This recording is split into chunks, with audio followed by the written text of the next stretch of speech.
Oi gente, eu sou o Neto, esse aqui é o canal 1000 Páginas e depois de 4 meses eu li tudo do Manto e da Adaga.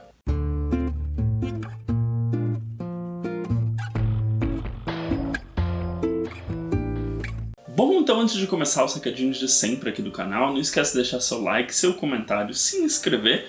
Lembrando que no box de descrição tem o link para a loja do Capitão Onigiri, bem como o cupom de desconto aqui do canal. Então você pode comprar mangás, quadrinhos, livros, acessórios e no fechando a sua compra com o nosso cupom ganha 5% a mais de desconto, que é sempre muito melhor. Bom gente, vamos aqui para mais um vídeo de eu li quase tudo de algum personagem, e o escolhido da vez foi o Manto e a Adaga, dois super-heróis bem classe B, C da Marvel, extremamente esquecidos, mas que por conta do Marvel Snap eu acabei tendo um pouco mais de contato, fui atrás dos quadrinhos, e é muito mais interessante do que eu poderia imaginar. Bom, mas quem são o Manto e a Adaga? Bom, o Manto é o Tyrone Johnson e a Adaga é a Tandy Bowen, e são dois jovens vigilantes da cidade de Nova York, e tem uma história muito curiosa por trás deles. Eles são adolescentes que estavam na rua e por conta disso foram aliciados pelo mundo das drogas, pode-se dizer assim, e através disso acabaram tendo os seus poderes, né? Os seus poderes afloraram por conta disso.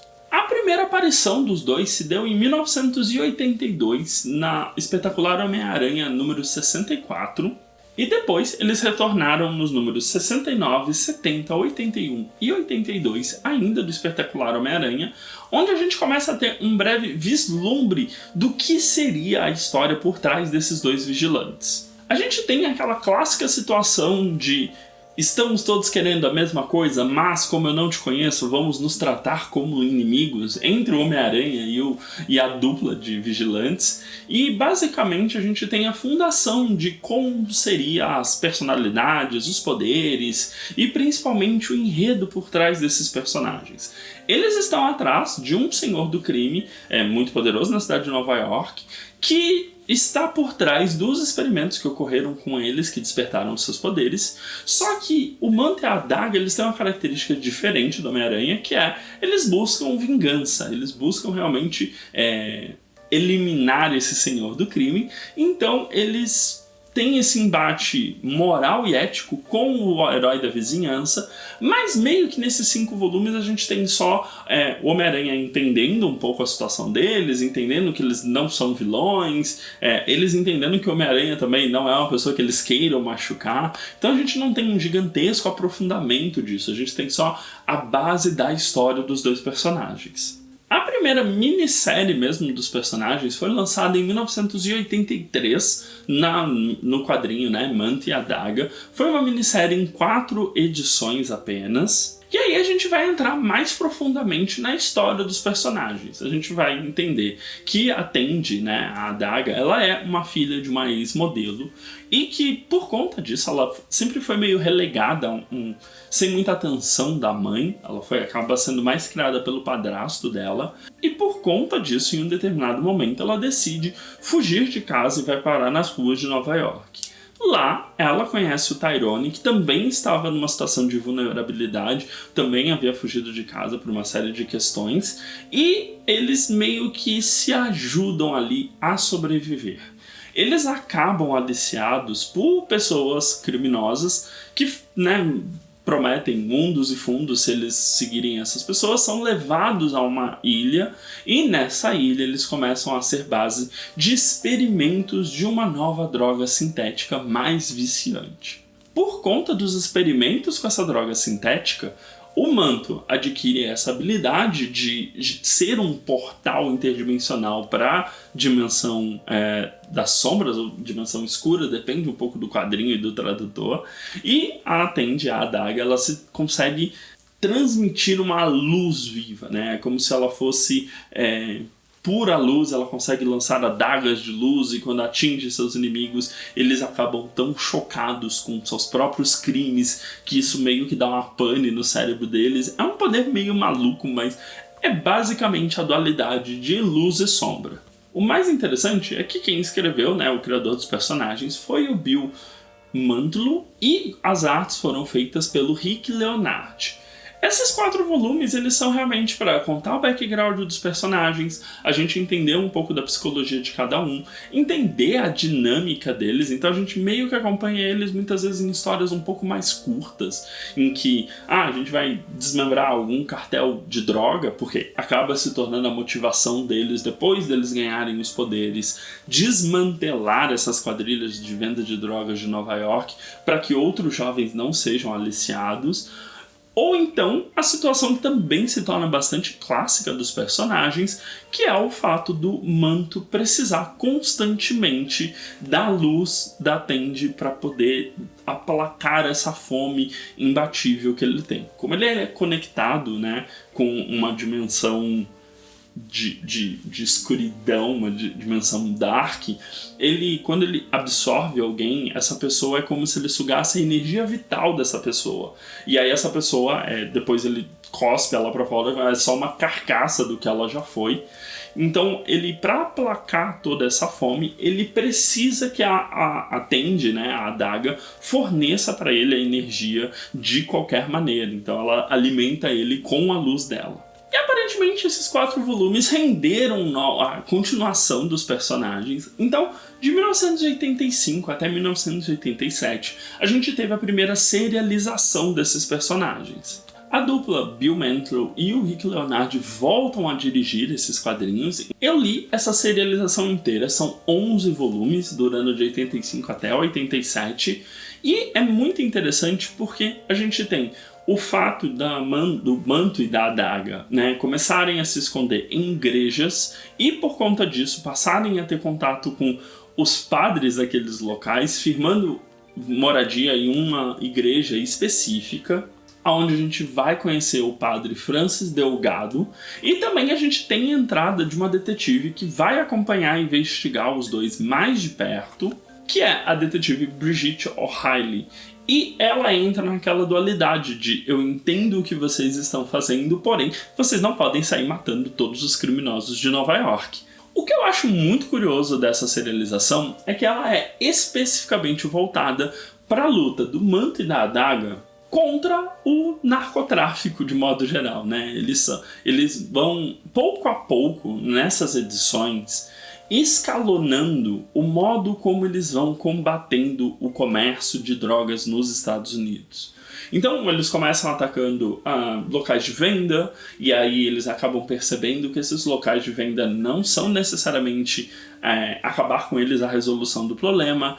Aí eles passam num determinado momento a tentar ir atrás dos chefões do crime, mas também não é a resolução do problema. Eles começam a ir atrás então de quem transporta toda essa droga para os Estados Unidos, o que também não é a resolução do problema. O debate sobre o combate às drogas acaba sendo bem extenso, porque são 11 volumes, e existe realmente uma preocupação de escalonando mesmo. Então, nos primeiros volumes, a gente vai ver eles enfrentando bandidos mais pé de chinelo mesmo, o vendedor da ponta final, ou então muitas vezes usuários que já estão com o vício de drogas, e aí eles vão percebendo que o combate é um pouco mais complexo do que aquilo que eles imaginavam. Outro fato interessante é a própria questão da detetive e também do padre Francis.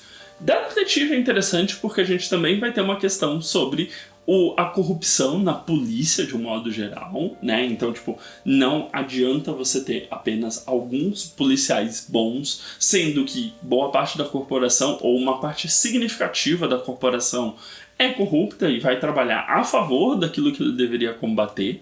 E a detetive Brigitte acaba sofrendo por conta disso, ela é morta por companheiros corruptos e acaba voltando como uma vilã, uma anti-heroína, uma vilã, é difícil definir, que é a Mayheim, que ela tem como se ela fosse um gás tóxico, que foi como a detetive faleceu. E tem a questão do padre Francis. Como os nossos heróis eles brincam bastante com a questão da duologia entre luz e sombra, o padre Francis acaba se tornando um pouco obcecado demais em salvar a adaga do Manto. Então ele vê a figura do Tyrone como um demônio a ser combatido, enquanto que ele vê atende a adaga como uma pessoa a ser salva, um anjo a ser salvo.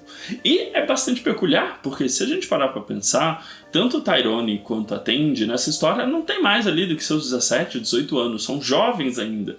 Tanto é que a gente tem edições da adaga se questionando sobre essa vida de vigilante. Então essa obsessão do padre é muito perturbador e gera um dos maiores plots na história, que o padre vai se tornando cada vez mais obcecado e entrando meio na questão de exorcismos mesmo da Igreja Católica e depois, né, obviamente, isso exacerbado para as artes místicas, para tentar combater o manto, que não é um vilão, ele faz parte dos mocinhos, ele só tem um poder que não é um poder de luz como a Tendi. Então acaba debatendo um pouco também sobre essa percepção das pessoas do que o que é estritamente bom e o que é estritamente mal, e como as pessoas se guiam pelas aparências para fazer essa definição do bem e o mal, ainda mais se a gente considerar que o manto, o Tyrone, é um adolescente negro, né? Então tem essas subcamadas extremamente interessantes e eu gosto particularmente de como tudo vai escalonando. A cada edição a gente tem uma faceta a mais do combate ao crime, uma faceta a mais do combate às drogas, uma faceta a mais desse preconceito de figuras que deveriam estar para apoiar as pessoas, seja ele os policiais, seja ele o padre em questão.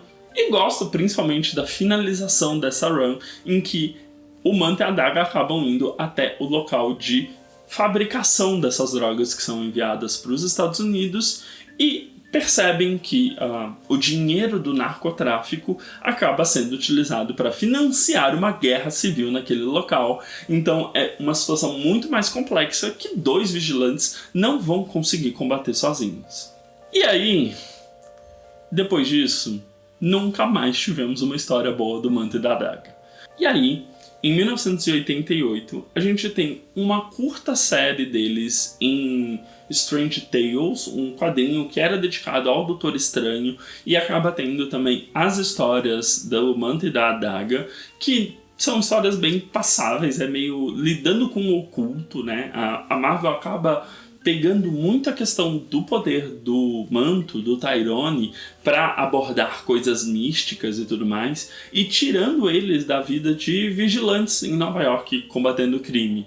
Então são histórias bastante esquecíveis, essas de 1988, e acabam não levando muito a lugar nenhum. A única coisa relevante que a gente tem, na verdade, é meio que uma finalização da história do Padre Francis, que acaba se envolvendo cada vez mais com magia, e por conta disso acaba fazendo um contrato com um demônio para combater o demônio que seria o manto, e se torna uma pessoa extremamente doente mesmo, né? Ele perde a noção de realidade, de certo e errado, sai da igreja. Então acaba sendo interessante por essa finalização do personagem, mas não necessariamente pelas histórias que estão sendo contadas ali. Mas mal sabia eu que poderia piorar, porque em outubro de 1988 a gente tem o lançamento de The Mutant Misadventures of Cloak and Dagger, que é nada mais nada menos do que as desventuras mutantes do manto e da adaga, porque sim, a Marvel transformou os dois personagens em mutantes. Eu não vou entrar essencialmente no como, porque isso pouco importa, mas basicamente eles falam que a droga que foi injetada neles, aquela droga experimental, despertou o gene X dele. Vale lembrar que ali nos anos 80, né, os X-Men estavam bombando, então a Marvel queria linkar personagens menos populares com eles para ver se alavancava a venda dos gibis. E dá pra dizer que de certa maneira que acabou dando certo, porque foi uma run que durou 2 anos, né? Então ela durou até um pouco mais de 2 anos, de 1988 até 1991, mas não é uma série interessante. Apesar dos personagens terem essa nova abordagem dos poderes deles, a grande questão por trás do manto e da adaga, desde o início deles nos quadrinhos do Homem-Aranha em 82, era o fato deles serem meio pé no chão. Eles são adolescentes que sofreram na mão de criminosos por conta do narcotráfico. Então, eles, né, deveriam ali estar combatendo aquilo. Porém, isso é meio que é tirado da frente e as desaventuras deles se tornam cada vez mais megalomaníacos. Então, eles vão para o espaço em determinado momento, a Adaga perde a visão e precisa lidar com isso, o manto morre em determinado momento, precisa ser trazido de volta à vida, tem esse demônio que o Padre Francis fez aquela ligação em Strange Tales que continua atormentando os heróis. Então meio que se torna uma maçaroca de elementos a gente vai ver algumas participações de mutantes, vira e mexe ali nas historinhas, a gente vai ver também eles se envolvendo com situações cada vez mais complexas, cada vez mais quadrinhos, assim, né? Então eles vão pro espaço, eles vão lidar com demônios, mas para mim, que tinha gostado muito da escrita original, perdeu muito do charme. E eu acho que um dos fatores para essa guinada dos personagens foi que nessa run, né, desde Strange Tales, ou seja, desde o começo de 88 até 1991, os criadores não trabalham mais nos personagens. Não é mais o Bill Mantlo o roteirista, nem o Rick Leonardi o desenhista. E aí, anos 90, a série deles acabou em 1991. Basicamente, nós ficamos 9 anos sem ter nada dos personagens, tirando aparições fortuitas em alguns quadrinhos, seja do Homem-Aranha, seja de Mutantes, mas muito, muito irrelevante esses 9 anos do fim, né, do quadrinho deles em 1991 até os anos 2000, onde a gente tem eu não sei se dá pra dizer que era um quadrinho, uma run, né, uma série, mas teve algumas edições ali, acho que se eu não me engano são 15 edições desse quadrinho específico, que é Marvel Knights, que durou de 2000 até 2001, e aí entra uma coisa muito específica, que a gente não vai acompanhar o Manto e a Adaga. A gente vai acompanhar, na verdade, a formação de um grupo de vigilantes entre Demolidor, Cavaleiro da Lua, Viúva Negra, Shang-Chi, a Adaga, atrás de prender e levar a um desfecho a história com relação ao Justiceiro, né, que o Demolidor odeia com um profundo ranço da parte dele por conta das ações do Justiceiro. Eles formam meio que uma super equipe de vigilantes. A Adaga acaba aceitando porque ela quer localizar o manto. E é muito ruim. A história não é sobre o Manto e a Adaga, né? Isso é só foi quase que só um resgate para entrar dentro desse quadrinho, esses personagens.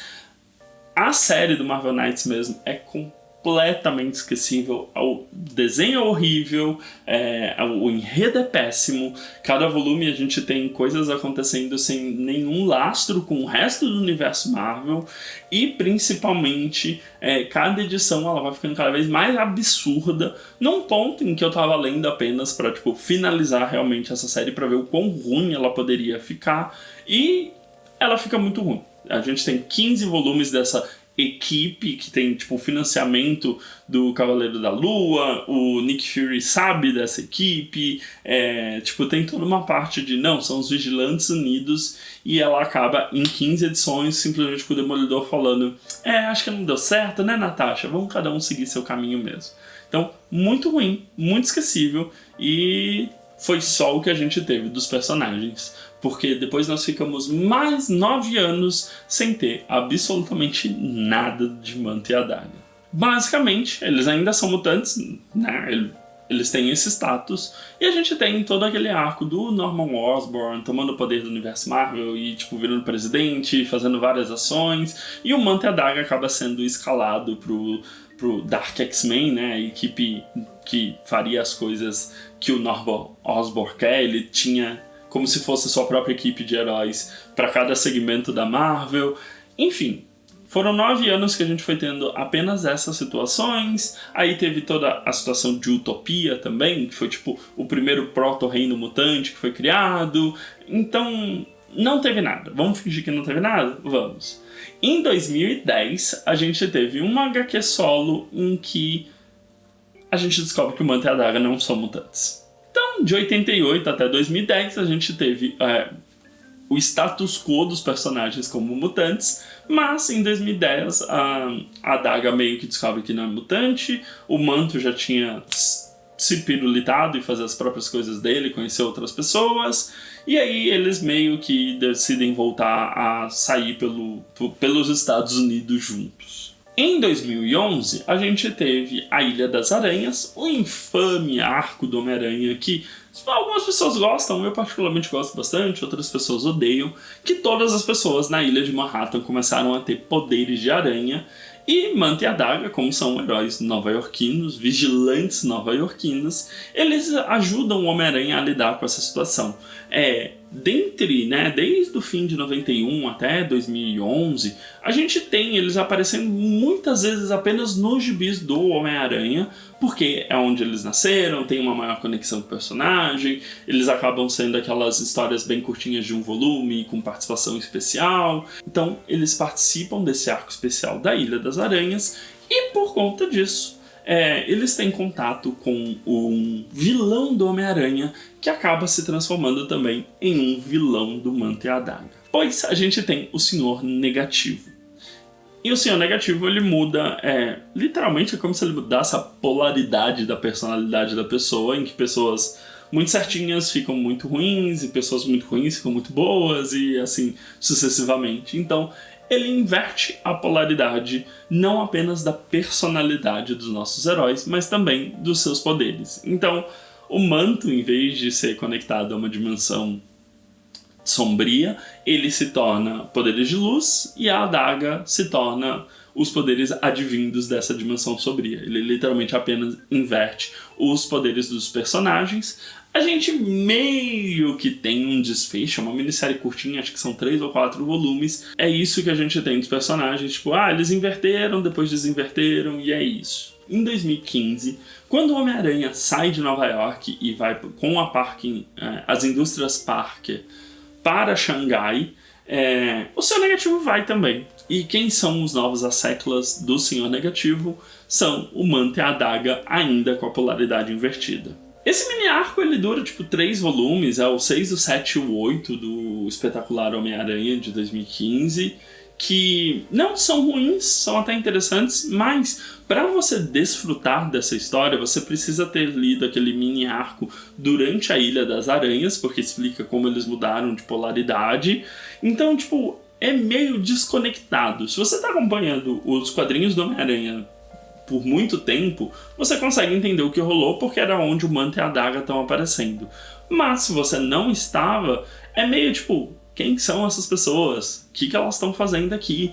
Porque não tem mais nenhuma essência dos personagens. Conseguem entender a problemática? A gente tinha personagens que, de 82 até 88, tinham uma história muito sólida de vigilantes que combatiam a questão das drogas e dialogavam com o leitor sobre o quão complexo não é só sair batendo em todo mundo que vende droga, indo atrás de todos os chefões do crime, que existe toda uma rede de narcotráfico no mundo, para 2 capangas do Senhor Negativo, numa série de 2015 do Homem-Aranha, que nem é tão boa assim porque são as indústrias Parker em Xangai. Depois dessa participação deles nessas 3 volumes, a gente vai ficar mais algum tempo sem os heróis. E a gente só foi ter uma nova história dos dois em 2018.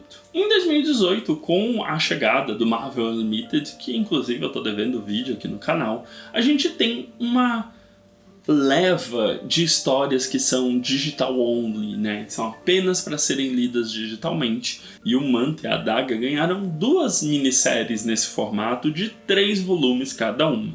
A primeira chamada Shades of Grey e a segunda chamada Negative Exposure são minisséries interessantes. De longe é a melhor coisa dos personagens desde o fim da minissérie de 88, mas ainda falta alguma coisa. Eles não moram mais em Nova York, eles estão agora em Los Angeles, e uma coisa interessante é a separação dos personagens.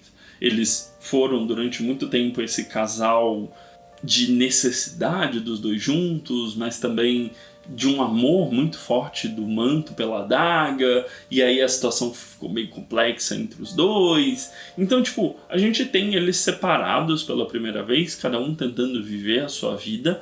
A adaga ela tá trabalhando em conjunto com um investigador local de Los Angeles, então meio que ela é uma consultora que faz algumas resoluções para os casos que são de meta-humanos, né?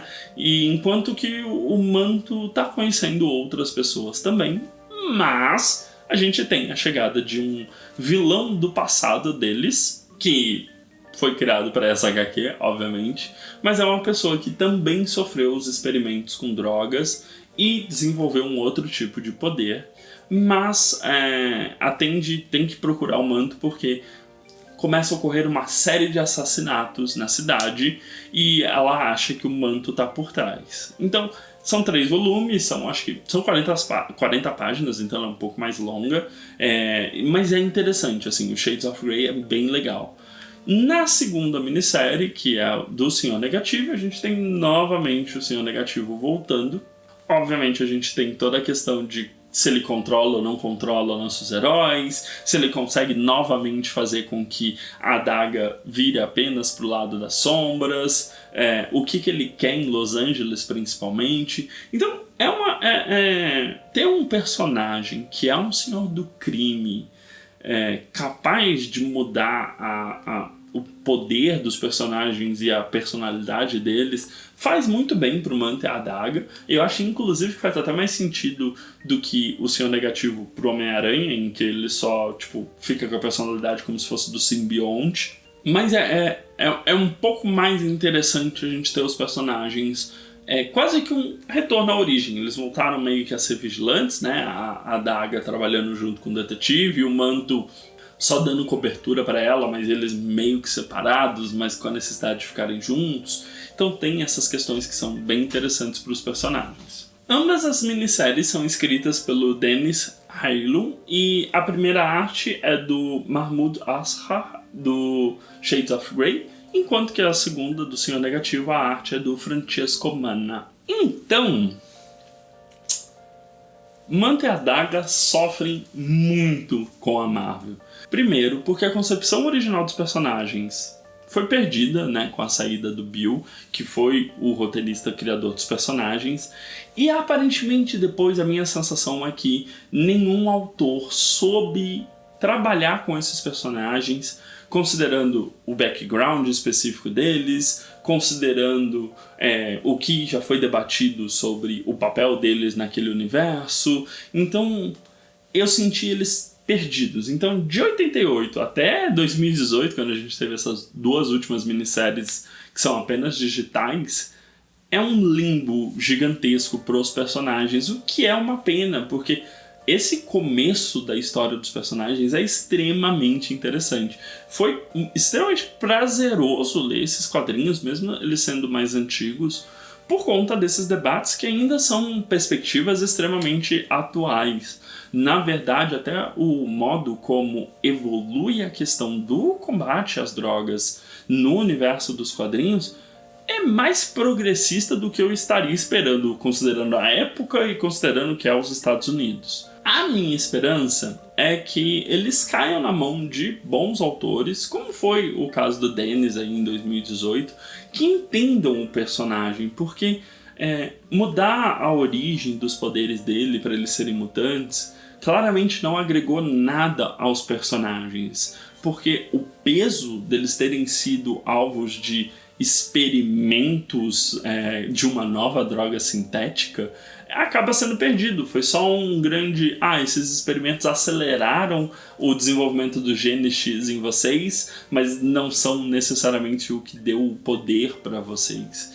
E acaba que eu até fiquei mais fã dos personagens, dá pra dizer. Gostei da dualidade dos dois, gostei do fato de que não apenas os poderes deles são diferentes, mas os locais de crescimento e nascimento deles são diferentes. A Adaga é uma menina caucasiana, loira, que tem uma família com posses e dinheiro e foi atingida por esse narcotráfico, da mesma maneira que o Tyrone, que é um rapaz negro em vulnerabilidade social, tem algumas questões relacionadas ao preconceito policial com pessoas negras no quadrinho também. Então, mesmo pessoas com backgrounds completamente diferentes, eles são afetados pelas drogas da mesma maneira, né?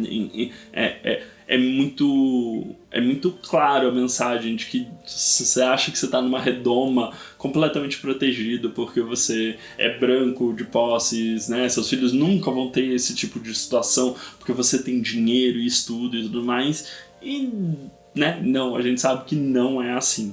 Mas é isso, eu li tudo do Manto e da Adaga.